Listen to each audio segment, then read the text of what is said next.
En México, hoy día, tenemos un acceso bajísimo a la educación superior. Menos del 20% de todos los mexicanos tienen un grado de educación superior. Hay un obvio creciente interés de las VCs y del capital privado en el sector educativo que están fusionando la tecnología con la educación. Tecnología va a siempre ser de aquí en adelante una base importante en la evolución de las universidades y por otro lado lo que es la evolución del mercado mexicano tal vez. Este boom que hubo en la pandemia de cursos cortos que ahora pues lo vemos que está enfocado pues al futuro. Las instituciones en el futuro educativas van a ser omnicanal. Para poder suceder, para poder ser exitoso en las carreras del mañana, necesitamos un modelo diferente, ¿no? Ya no vemos la universidad como un proceso, un servicio que dura 4 años o 3 años, sino que es de por vida.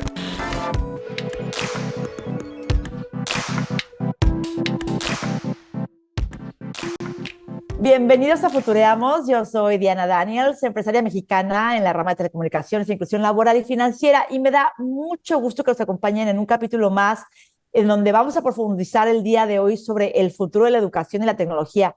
Hoy estamos súper emocionados de tener con nosotros a Leo Schlesinger. Él es el CEO de Aliad Universidades en México, que es un visionario en el ámbito de la educación, y juntos vamos a explorar la universidad del futuro, el auge de la educación en línea, la transformación y el aprendizaje. Y bueno, queremos que estén sintonizados el día de hoy porque tenemos un capítulo buenísimo e interesantísimo. Los saludo desde Barcelona, en donde me da mucho gusto además saludar a mi amiga y conspiradora del futuro, Claudia Villegas, quien desde Ciudad de México y que forma parte de este super podcast Futureamos, nos saluda. ¿Cómo estás, Clau? Muy bien, querida Diana, feliz, te saludo a nuestros amigos, a nuestras amigas de Futureamos, este podcast que se está distinguiendo por esta metodología que hemos desarrollado, querida Diana, para ir al futuro. Así es, vamos a estar en el futuro hoy con un tema muy importante, educación. Soy Claudia Villegas, soy periodista mexicana especializada en finanzas, negocios, emprendimiento en el mundo digital y offline de los medios de comunicación. Y como bien decías, querida Diana, hoy tenemos el privilegio de hablar con Leo, quien es actualmente CEO de Aliad Universidades, una compañía del portafolio de Tresalia Capital y se destaca como un importante jugador en el sector de la educación superior privada en México. Han adquirido e integrado exitosamente 16 universidades presenciales, fusionándolas sin problemas en su avanzada plataforma operativa y digital. Actualmente, querida Diana, amigos, aquí en México están operando en 18 estados, 27 campos, más de 70 centros de aprendizaje a distancia, con un alcance educativo que se extiende ya nada más y nada menos que a 50,000 estudiantes, con una robusta comunidad, con más de 240,000 exalumnos. Bienvenido, Leo. Gracias por todo lo que estás haciendo por la educación y gracias por estar aquí en Futureamos. Un gusto, gracias Claudia y gracias Diana por la invitación. Impresionante, Leo, lo que estás haciendo en todo lo que tiene que ver con la educación en línea. Y ya que estamos hablando pues de esta integración, yo creo que la pandemia aceleró la adopción de la educación en línea, pues demostrando este potencial para complementar y mejorar el aprendizaje tradicional. Las instituciones yo creo que están explorando y quienes no lo están haciendo están quedando atrás en estos modelos híbridos para poder ofrecer la flexibilidad y este acceso más amplio.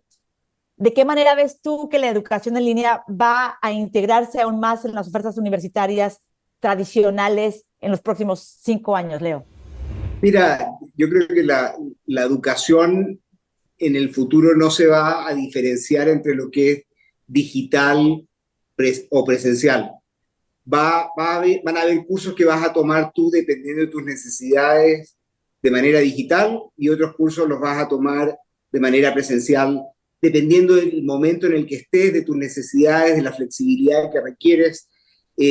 Pero esta distinción que hacemos hoy entre programas en presenciales y en línea cada vez se va a ir haciendo más indistinguible, cada vez va a depender más de tus propias necesidades y tus propias condiciones de vida, y las universidades lo que vamos a tener que hacer es adaptarnos para entregar nuestra oferta, sea de una forma o de la otra, pero de manera en que sea equivalente y puedas de una manera muy simple, muy flexible, moverte de un programa presencial o de un programa en línea de manera indistinta.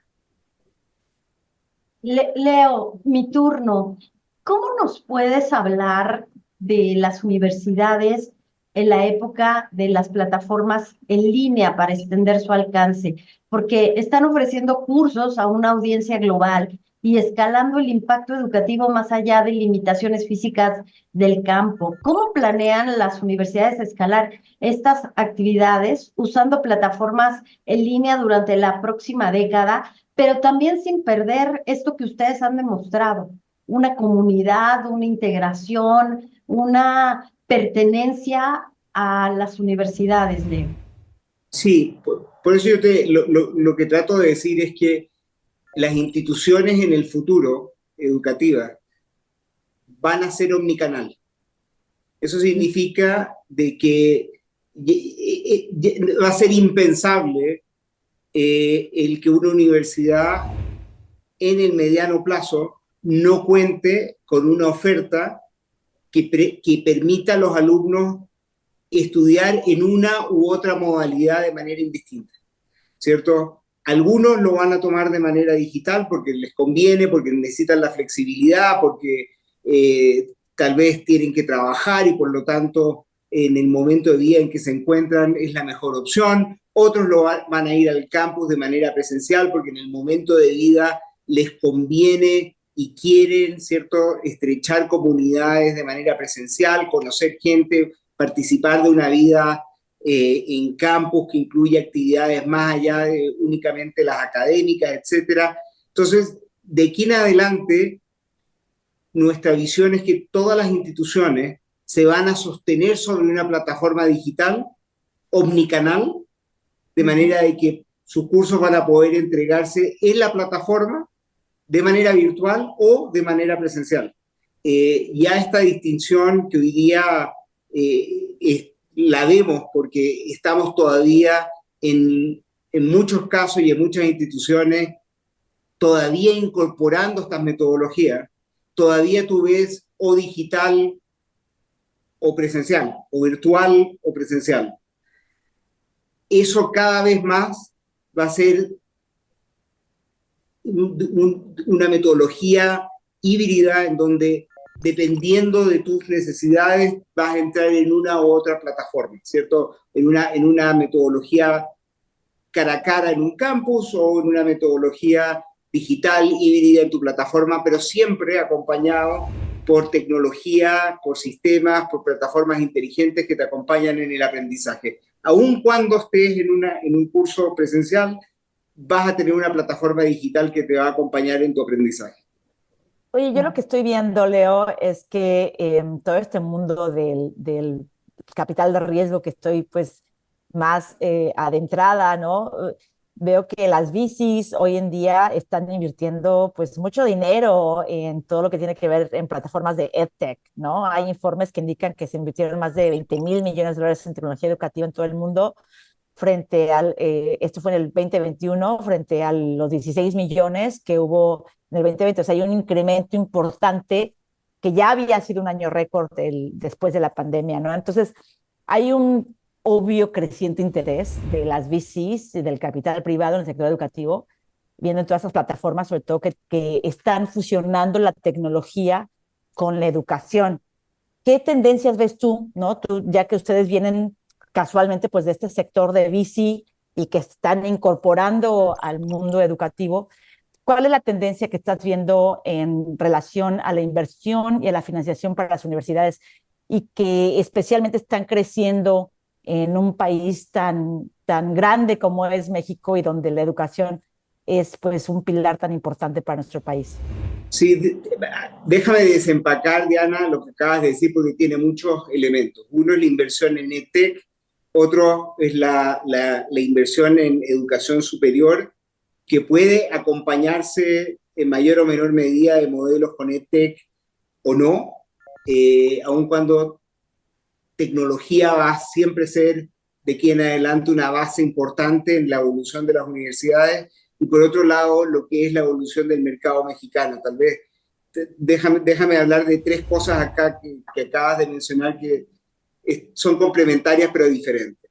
La primera, en términos de inversión en VC, o sea, empresas de formación temprana, en donde se está invirtiendo nuevas tecnologías o nuevos modelos educativos acompañados de tecnología para tratar de solventar un poco el gap educativo en los diferentes mercados en Latinoamérica y en México en particular.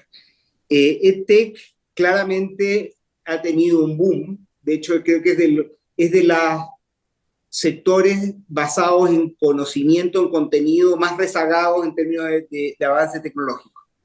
Y por lo tanto, lo que se ha hecho es un catch-up muy fuerte y con una serie de apuestas en diferentes modelos de tecnología y de incursión en estos mercados que han estado bastante desatendidos.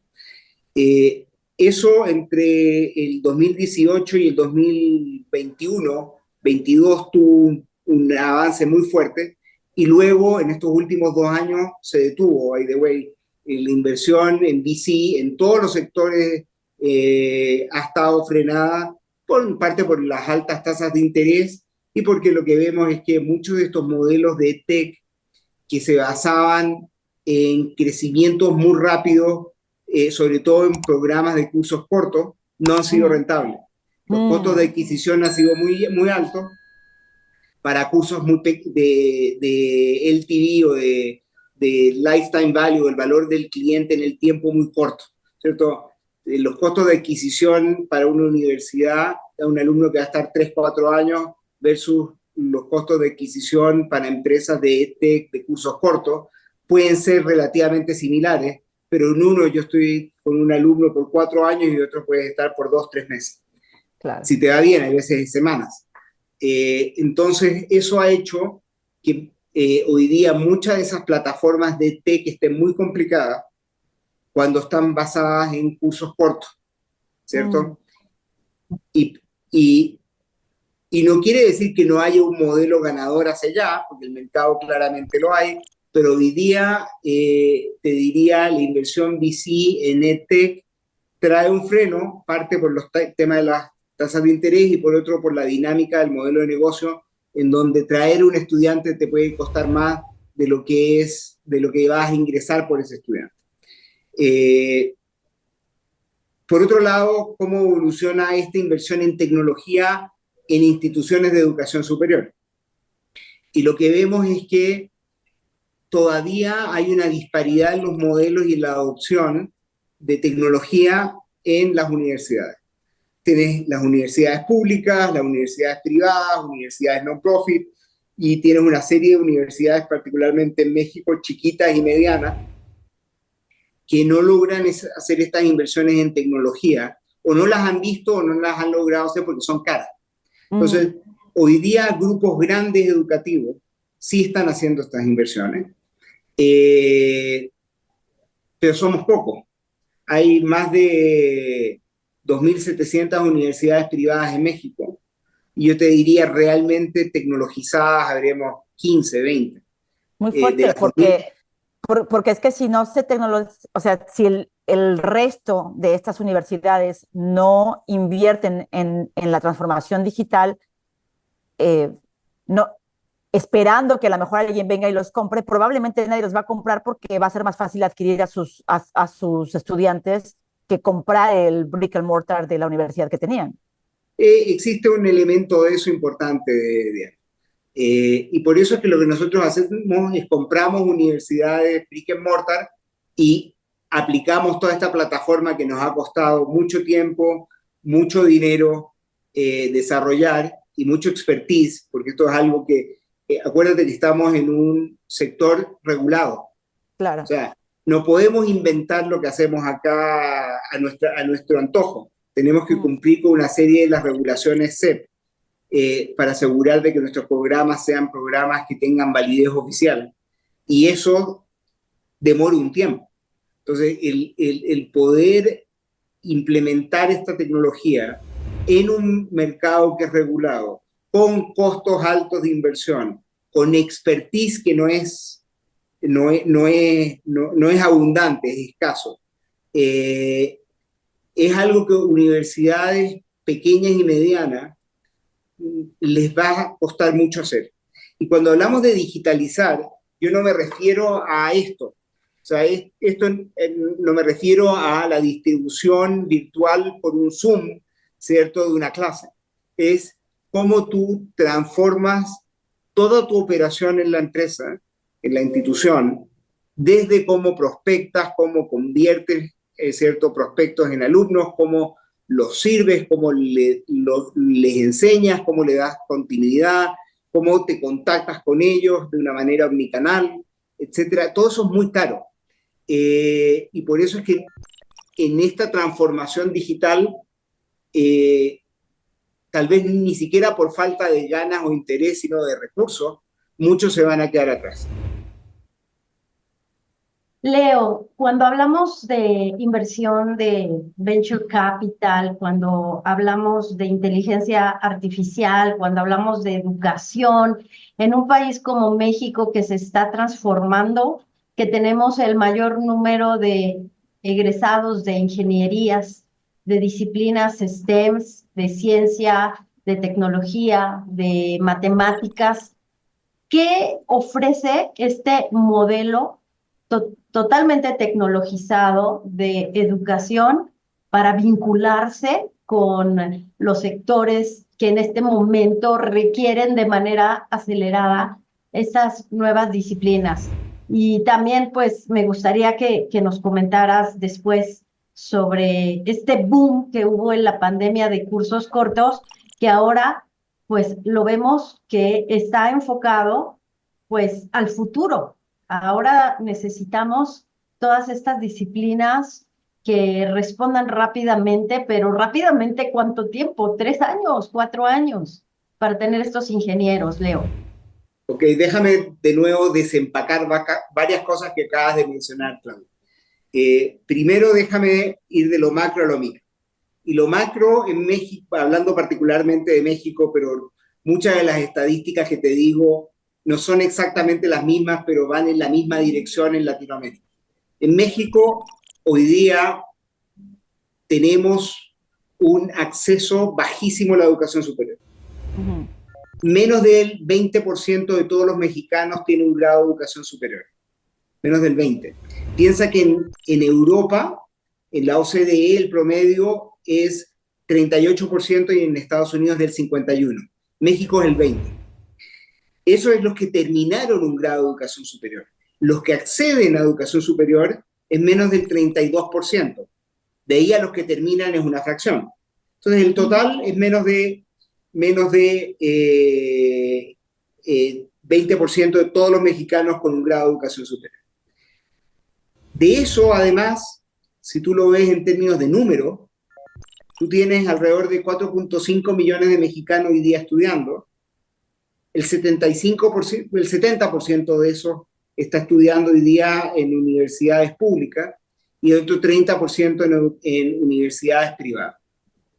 Como sabemos, la educación en México pública es gratuita y en muchos casos es bastante buena, pero el costo de entregarla es muy alto, lo que le cuesta al Estado por una serie de factores. No voy a entrar acá a ponerles adjetivos calificativos, pero hay una serie de factores que encarecen mucho la entrega de la educación, y muchas de estas universidades públicas hoy día están con problemas graves económicos.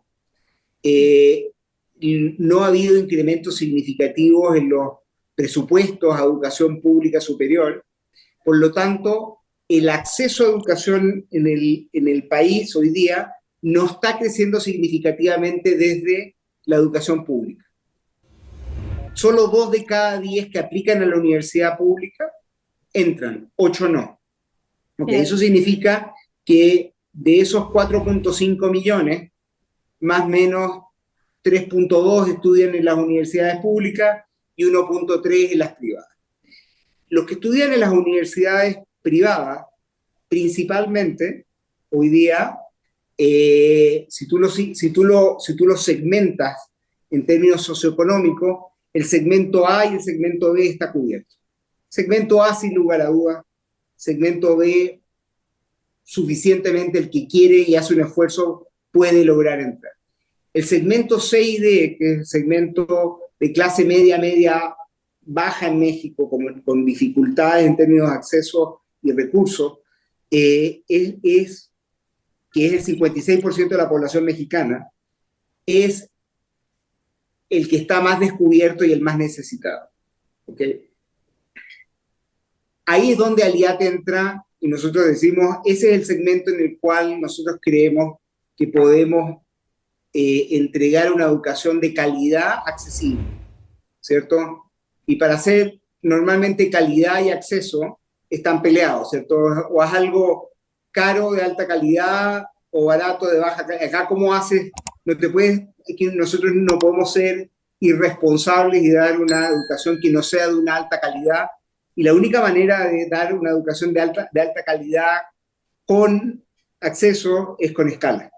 Y ahí es donde sale el modelo nuestro. Ahora, hablando, eso en términos macro. Ahora tú me hablas de qué es lo que está pasando en la tecnología y cómo la tecnología, por una parte, favorece el acceso y por otra parte, hay que darle habilidades, competencias, etcétera. En la misma tecnología, tú me hablabas de los ingenieros y de segmentos STEM, ¿ok?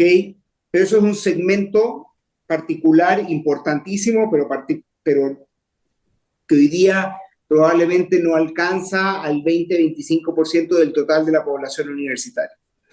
Entonces, nosotros como institución tenemos, y como educación superior, tenemos que dar una educación que cubra todo el abanico de lo que se requiere laboralmente y para el desarrollo de las personas en sus aspiraciones, ¿cierto?, de carrera, personales, de estudio, porque no todos quieren ser ingenieros, ¿cierto? Desde esa perspectiva, primero, la tecnología es el habilitador que hace que esto que pueda escalar, ¿cierto? Y por tecnología, yo me refiero no solamente a la tecnología en términos de sistema, sino a toda la arquitectura en el desarrollo de la institución. Me refiero a la arquitectura académica de cómo los programas se hablan unos con los otros, cómo los programas presenciales se hablan con los programas digitales. Eso es regulado y requiere una arquitectura y una tecnología en sí misma, una arquitectura de procesos para poder administrar esto, una arquitectura de la organización, y encima de todo eso, y por último, el menos importante, necesario, pero el menos importante, es cómo le montan los sistemas a todo esto. ¿Y por qué? Porque tú le puedes montar sistemas a una arquitectura que está mal hecha y los sistemas no se van a hablar. Yo puedo comprar el mejor motor de Ferrari con el mejor chasis de Lamborghini y el coche no va a andar. Si no tienes la arquitectura diseñada para que estos sistemas, para que estas ciertas capacidades se hablen las unas con las otras. Esa tecnología que está, llámalo así, potenciada por estos sistemas, nos permite a nosotros dar acceso hoy día de una manera más eficiente, costo eficiente, y que mejore los outcomes de aprendizaje de los estudiantes. Y sobre eso tú montas cursos regulados que tal vez, llámalo así, que tienen una baja obsolescencia. ¿A qué voy? Es cursos en donde, ¿cierto?, filosofía, por decir algo, no podemos pensar que por los próximos 100 años va a seguir siendo relevante en su estado actual, aunque habrá algunas. Y después tienes cursos de alta obsolescencia, como es, qué sé yo, el curso de coding en Python, que ya dejó de ser relevante, ¿cierto? Fue muy relevante en un momento, pero hoy día tienes AI que te lo hace solito. Entonces, ahora desempacando a tu pregunta respecto a qué habilidades y cómo las instituciones tenemos que evolucionar para dar competencias que perduren en el tiempo y competencias que tal vez tienen una alta obsolescencia, pero que son muy relevantes en el momento en términos de su pertinencia laboral y la empleabilidad que genera, ¿cierto? Hoy día, y por los próximos 18 y 24 meses, ¿cierto? Ser expertos en OpenAI es fundamental, ¿cierto? Creo que ahora, las universidades en general no estamos diseñados para generar cursos dentro de la matriz curricular tradicional de alta obsolescencia, porque en el momento, ¿no es cierto?, los mismos procesos de certificación nos llevan a nosotros a tener que pedir un permiso, hacer las inversiones, aprobarlo, que pueden demorar 2 años con la SEP, para el momento en que esto ya, si yo hiciera mi carrera de ingeniería en OpenAI hoy día, sería obsoleta para el momento en que la SEP me la aprueba. Pero Leo, yo creo que eso es completamente, y perdón que te interrumpa, pero me parece que esto es donde a lo mejor está el meollo del asunto. Porque para poder suceder, para poder ser exitoso en las carreras del mañana, necesitamos un modelo diferente, ¿no? No es posible que, lo acaba de decir, por ejemplo, el caso de Python, ¿no? Y antes de Python te puedes ir a Ruby on Rails, y antes de Ruby on Rails o era tal, y la verdad es que hoy con los super developers en AI ya no necesito ni desarrolladores, entonces capaz que ahora necesitamos el prompt engineer, y en 2 años más, para cuando la SEP te dé, la Secretaría de Educación Pública, para nuestros amigos que no saben qué es la SEP, ¿no? Te dé la aprobación del curso, ya es obsoleta la información, sobre todo técnica. Entonces, ¿cómo cambiamos esto? Básicamente, lo que hay que entender es que esto no es uno o lo otro, es ambos. Y déjame hacer una diferencia importante acá, porque creo que la conversación acerca del rol de las universidades se ha distorsionado mucho. Y yo creo que déjame hacer alguna precisión conceptual sobre qué somos las universidades versus qué hace un capacitador, ¿cierto? Okay. ¿Cierto? La mayoría de los edX, Coursera, edX, Udacity, lo que se focalizan es en desarrollar competencias o habilidades. ¿Ok?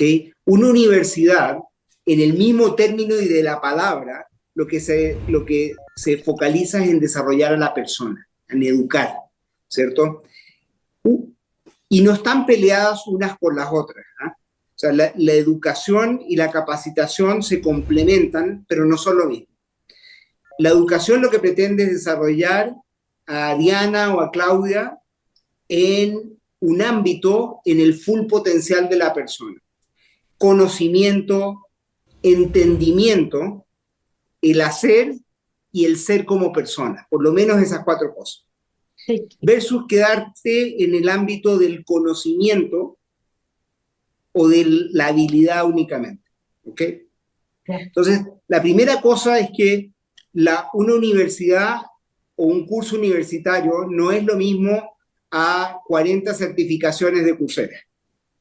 Es diferente, la experiencia es diferente. ¿Okay? Ahora, habiendo dicho eso, la universidad, y sobre todo en un mundo que cambia tanto como el de hoy, pues la universidad de los últimos 1500 años, porque en diferentes variaciones las universidades han perdurado tanto tiempo, desde las academias de Platón en adelante. El conocimiento tendía a tener una obsolescencia mucho menor, ¿cierto? Perduraba más en el tiempo. Hoy día el conocimiento es un commodity, la mayoría del conocimiento como tal, ¿cierto? Información está disponible en todos lados. Y además perdura muy poco, en ciertos ámbitos, no en todos, en ciertos. Entonces, las universidades, entendiendo que el conocimiento, que era la base de su ser, de su hacer en el pasado, ya el conocimiento pasa a ser un commodity. Las universidades que siempre lo han hecho, pero le daba más importancia al conocimiento porque ese era su diferencial en el pasado. El conocimiento estaba concentrado en las universidades, hoy día no. Pero ahora la fortaleza de la universidad no está en el conocimiento, sino en desarrollar entendimiento sobre ese conocimiento. En cómo ese conocimiento hace sentido para ti, para tu vida, para tu proyecto personal, para ti en tu sociedad. Cómo ese conocimiento lo llevo a cabo en una profesión o fuera de una profesión, porque 2/3 de los egresados de una carrera no la van a ejercer. y cómo además eso me desarrolla a mí como persona. Ok. Me podría quedar en cada uno de estos 4 verticales, pero yo creo que nos consumimos todo el día. Pero tu pregunta es, ok, en un mundo en donde el mercado laboral y la empleabilidad requieren conocimientos particulares, específicos, cambiantes rápidamente, ¿cómo las universidades, además de hacer esto, además de desarrollar a la persona, además nos aseguramos que desarrollamos competencias que estén atacando esas necesidades que el mercado laboral y que la industria tanto O de requiere? pronto, Leo, a lo mejor no, lo que estoy escuchando, o tal vez nos quieras decir, es que no es competencia de las universidades, sino de No, sí estos es. educadores No, tipo no, no, no, Coursera y no, no, no. ¿no? Es completamente ámbito de las universidades. No únicamente de las universidades, pero es fundamental que las universidades lo hagan. No, lo que te trato de decir es que tienen que hacer eso, pero además hacer esto otro.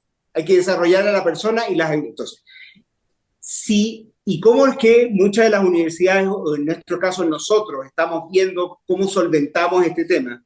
Como si nuestro bolillo del día a día, ¿cierto? Como si nuestro pan de cada día es entregar cursos que son regulados, que requieren todas estas aprobaciones que demoran en el tiempo, ¿ok? ¿Cómo sobre eso montamos una serie de cursos adicionales, certificaciones que van más allá de lo que está regulado, pero que atienden a esas necesidades particulares del mercado y de exigencias en términos de competencias y sobre todo competencias certificadas que le dan al alumno una credencial o una señal al mercado de que desarrollaron esa habilidad que tanto se necesita? Entonces tenemos que hacer ambas cosas, al punto en que nosotros ya no vemos la universidad como una, un proceso, un servicio llamado en términos comerciales así, que dura 4 años o 3 años, sino que es de por vida. Y es de por vida y te acompaña de por vida desarrollando esas competencias que están siempre necesitadas en el mercado. No, de aquí en adelante no existe eso de que saqué una licenciatura y ya estoy listo para... No. Probablemente cada año o cada 2 años vas a tener que volver a tomar algún tipo de curso que te renueva esas habilidades o que te expande esas habilidades, ¿cierto? Pero yo creo que Hace también sería 4... importante, Leo, Sí. y claro, yo no sé tú qué opinas aquí, pero en el pasado, ¿no? Se creía mucho que la educación en línea no necesariamente era de calidad, ¿no? Es, o la educación a distancia, más que en línea, en el pasado era a distancia, que ahora pues a distancia se ha convertido básicamente en línea.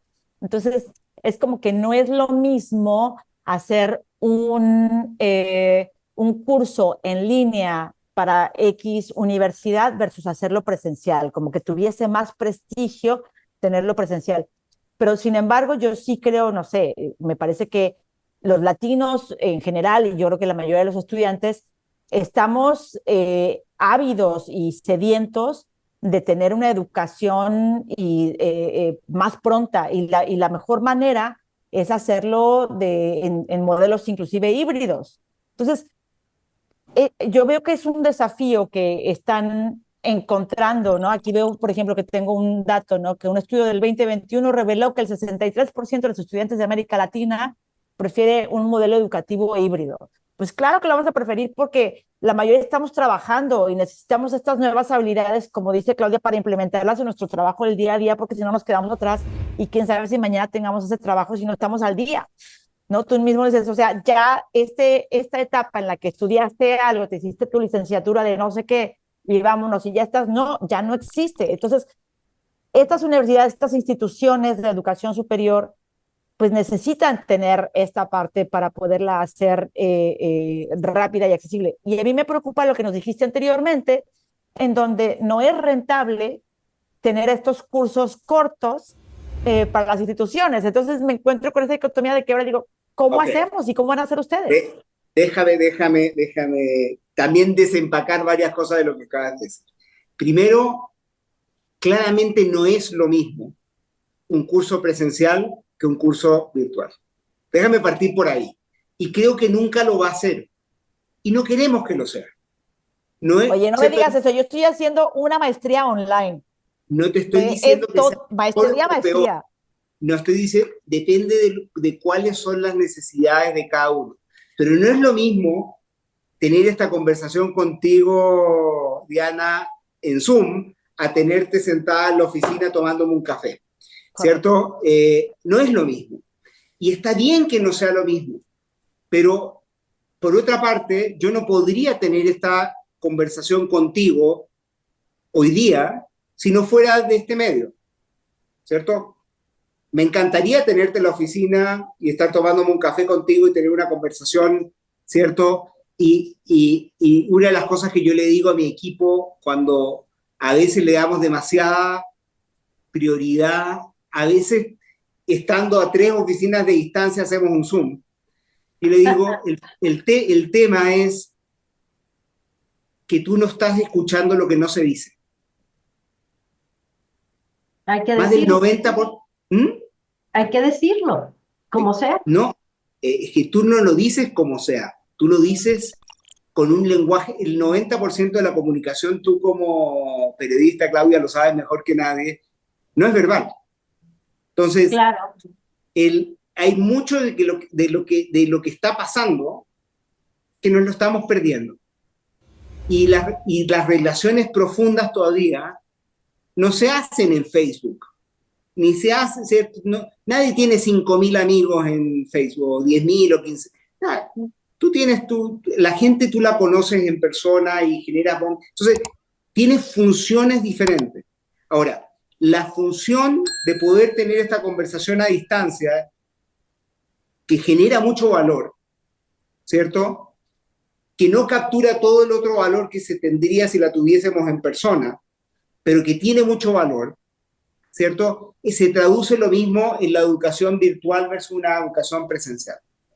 Y por eso yo te decía, los programas de aquí en adelante, y esa es nuestra apuesta, van a ser todos híbridos y van a depender de las necesidades y el momento del alumno en que esa persona se encuentra, ¿cierto? Si esa persona lo que necesita y se beneficia hoy día es de ir a generar experiencias en campo, generar comunidad, todavía está en un momento de su vida en que se puede dar el lujo de pasearse por un campus y tener conversaciones en el patio, ¿cierto? Y hacer a sus mejores amigos y conocer a la novia o el novio. ¿Qué parte importante esa también es de la experiencia educativa?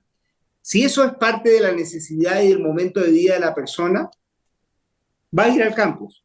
Pero si está en un momento de vida como Diana, en donde tiene que manejar familia, trabajo, distancia, cierto tiempo, No entonces la tengo mejor, tiempo para ir a la universidad en presencia, por, no me da por, la supu- vida. Si lo hago, no por, estudio. por supuesto. Y lo que vemos es que una gran parte de la población se va a beneficiar de ese elemento de la educación que tiene que ver con desarrollar ciertas habilidades y ciertos conocimientos que tal vez no tendría la opción porque sin esta flexibilidad no se puede dar. Y la opción de tener que, en algunos casos, para nuestros estudiantes, viajar 3 horas para llegar a un campo, no es una opción, ¿cierto? O dejar de trabajar no es una opción. La opción virtual es la mejor opción. Entonces, no, pero, no, Sí, pero lo quiero diferenciar es que nunca va a ser lo mismo una que la otra, pero, pero es una muy buena opción si es que estás en un momento de vida que así lo exige. Leo, yo quisiera regresar un poquito la conversación a un tema que mencionaste y que me parece muy importante. Entregar la educación en gobiernos, en administraciones públicas que están endeudadas, que tienen temas con las pensiones, que no es posible seguir aumentando la matrícula. En 30 años en México, ¿cómo ves el modelo educativo? Porque no podemos tener un Estado que siga teniendo una presencia gigantesca, pero no satisfaciendo las necesidades. En 30 años, 2050, poquito más, ¿cómo ves el modelo hablamos mucho sobre lo virtual y lo físico, pero modelo mixto de participación en donde es un tema tabú aquí en México. La subrogación en sistemas de salud ha sido todo un tema, que se contraten servicios, pero has hablado de la universidad como la formación, como un bien público. ¿Cómo lo ves en 50 años en México, en 30, 50 años? Mira, me estabas haciendo una pregunta filosófica muy profunda, porque voy a tratar de sacar lo político de lado. La verdad, yo sí creo que la educación es un bien público. Fíjate, soy una institución privada con fin de lucro, pero soy la mejor solución a un problema que lo público no logra atender. ¿Okay? Yo sí creo que un país educado es un país que tiene posibilidades de avanzar, una sociedad informada que tiene capacidad de juicio crítica, una sociedad que avanza, ¿cierto? Una sociedad que puede ganar más, que tiene menos desigualdad, que tiene una mejor salud. Fíjate que la gente que termina la prepa vive 5 años más que los que no, estadísticamente. Cuando uno estudia, afecta todo su entorno familiar y sus comunidades. Uno se transforma en un benchmark, ¿cierto? En un modelo a seguir que demuestra a otros que sí es posible. Entonces, los beneficios de la educación son amplísimos. Ahora, así como tú lo hablas en el sector salud, el Estado, aun cuando tal vez en un Estado rico que puede darse esos lujos, la educación, y fíjate, la educación pública hoy día, nosotros tenemos que estar muy orgullosos de lo que ha hecho la UNAM y el Politécnico, muchas de las universidades públicas de México son extraordinarias. Sí. Gratis, o sea, anda a decirle eso a un americano. No, sin recursos, o sea, lo que han logrado sin recursos. Es impresionante. Entonces, yo sí creo que en una sociedad que puede darse el lujo, que no es México, de tener un UNAM que cubre a todo el país, sería lo ideal. Ahora, dada que la realidad no es así, y que nuestras universidades públicas no tienen los recursos, y el país no tiene los recursos para poder darle a toda la población un acceso a una educación gratuita y de calidad. Y caben los privados en poder llenar ese gap. Esa es mi posición.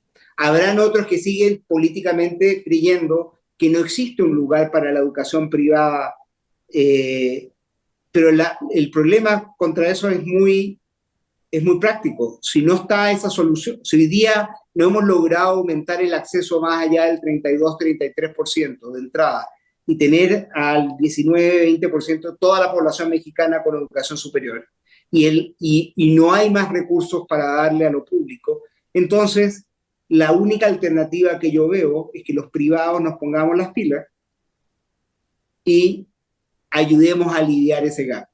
Lo que pasó en Brasil... Eso también puede ser, pero también me parece que la tecnología puede ayudar. O sea, yo no me peleo y al contrario, welcome, ¿no? Le doy la bienvenida a la iniciativa privada porque soy parte de la iniciativa privada en poder ayudar a rellenar ese gap.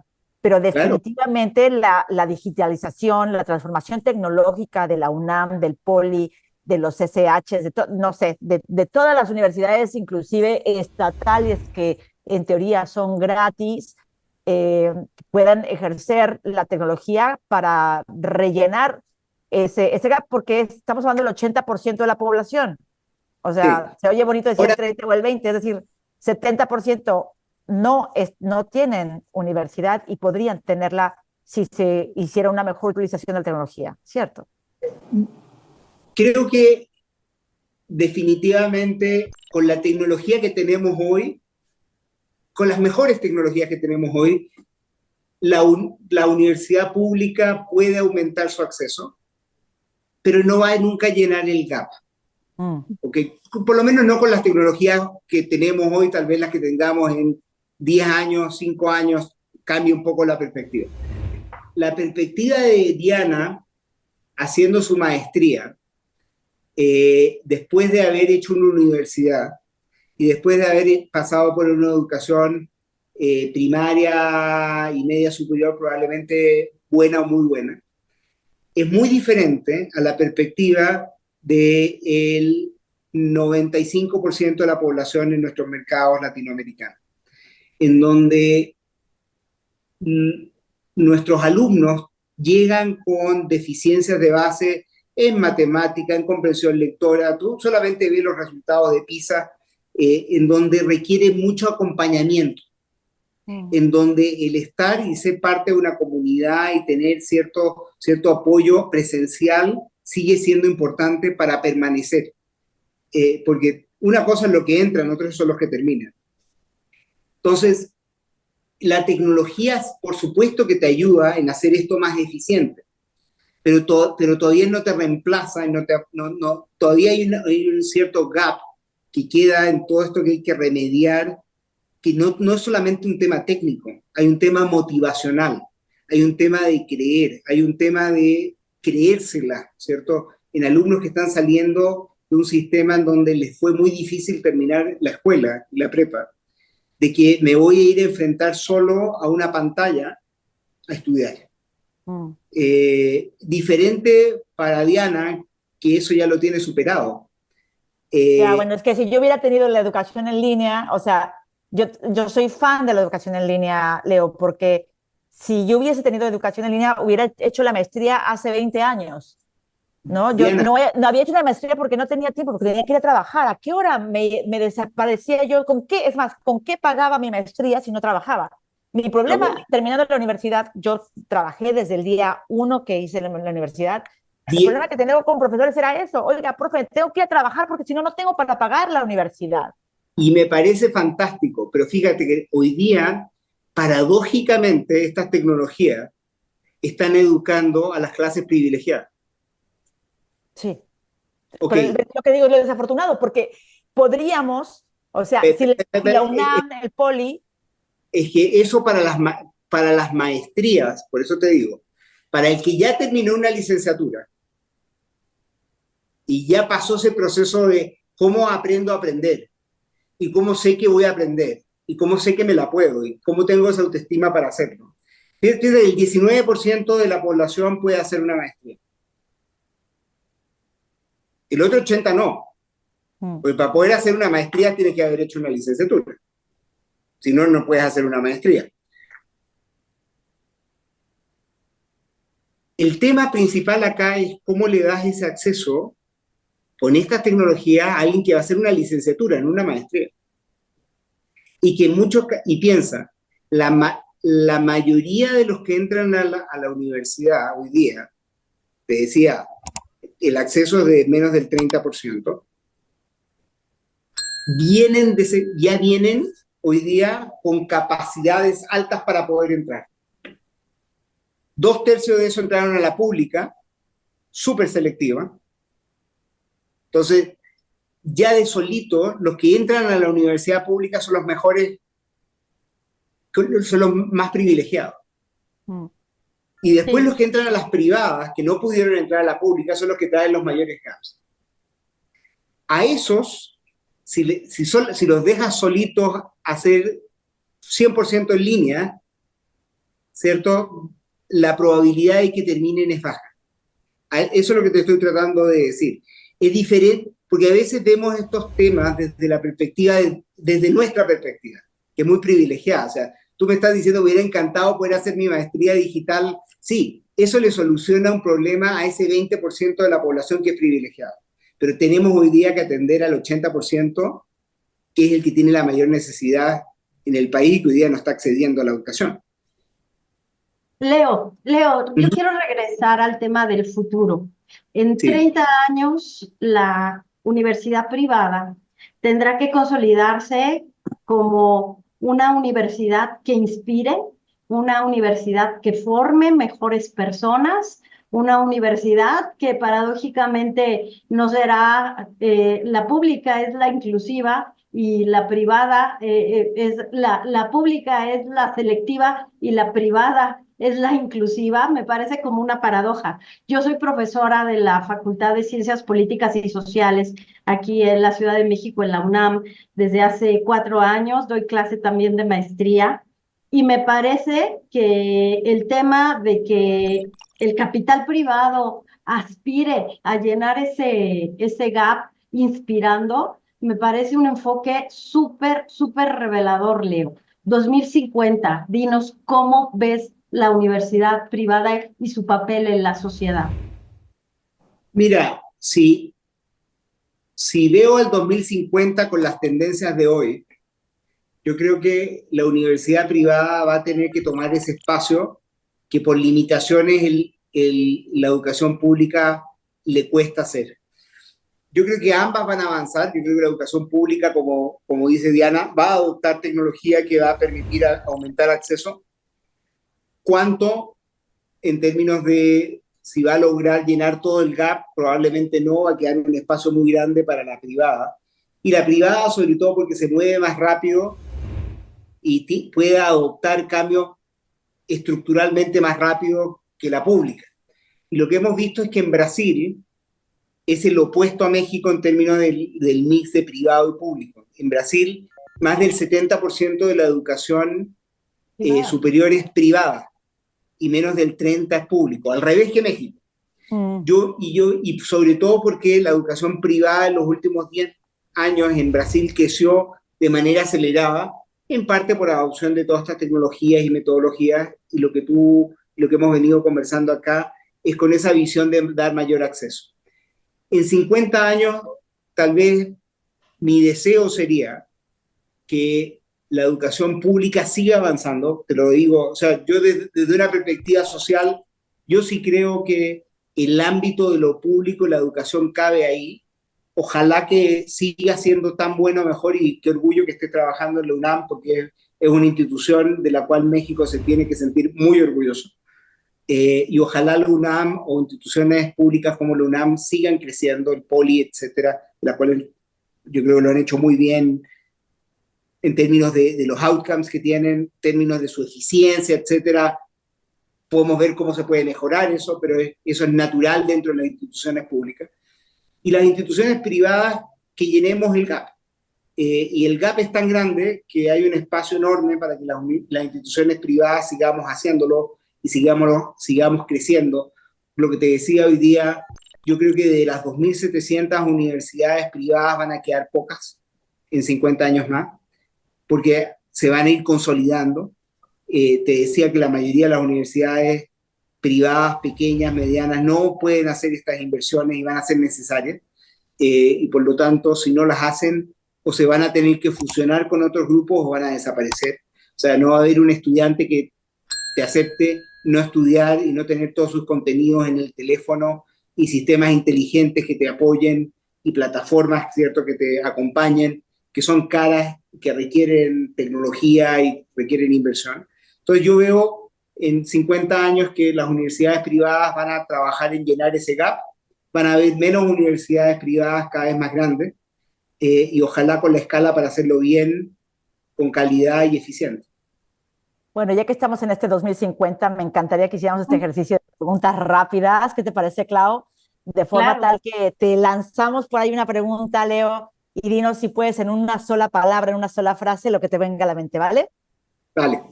Empezamos. Venga. A ver, prestigio de los títulos en línea 2050.